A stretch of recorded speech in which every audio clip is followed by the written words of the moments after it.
Здравейте! Ние ще говорим за Втората Женевска конвенция, или с други думи това е Московската конвенция. Тя играе ролята на едно допълнение към Първата Женевска конвенция, като се изразява в това да помага при ранените във връзка с корабокрушения и така нататък. Първите идеи за създаването на такива норми във връзка с военноморските конфликти е била издадена през 1968 година на Първата Женевска конвенция, но тя не е била ратифицирана. След това тези норми се превърнали в 10-та Хагска конвенция през 1907 година, като тази 10-та Хагска конвенция се състояла от 28 члена и тяхната основна цел била лимитиране на военноморските действия.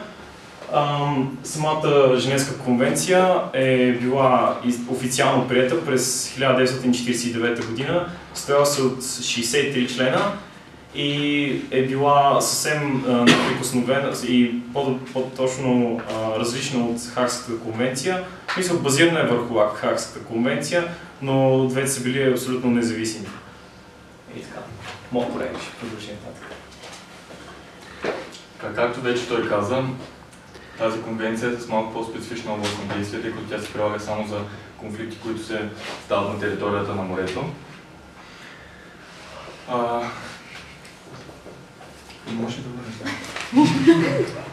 Те поставя правилната основа на защита на засегнатите лица от въоръжени конфликти по море и доразвива, както той каза, положението заложени в Хагските конвенции, а също и обичайни норми получават нормативна уредба, които се отнесат до конвенцията.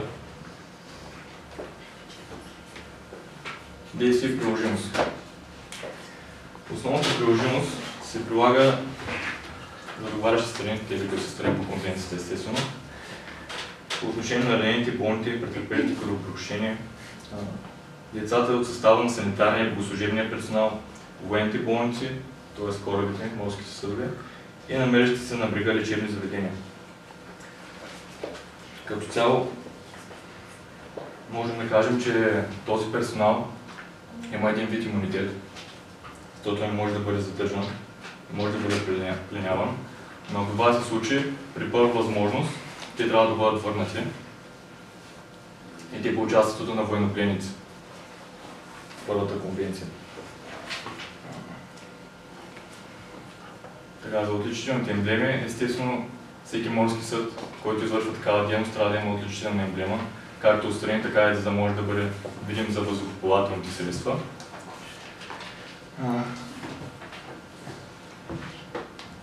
Издават се също така на лицата, които извършват хуманитарна дейност, специални карти, които трябва да са одобрени от договарящите страни, за да могат да се познават.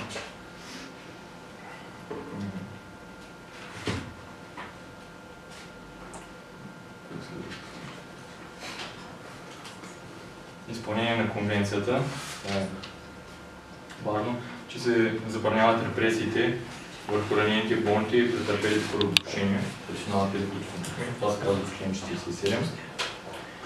И задължение е на държавите много важно да разпространяват включването на изучаването в програмите на военното и цивилното население, основните принципи на тази конвенция, за да могат да я познават и да я прилагат съответно в случай на въоръжен конфликт.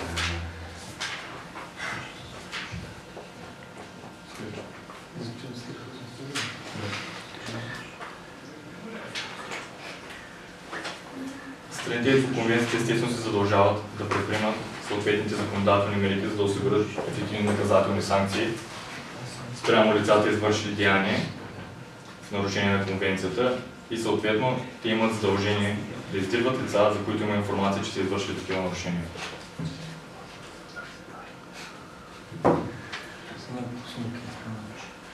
Ще покажеш да сме расисти. Това е всичко. Благодарим за вниманието.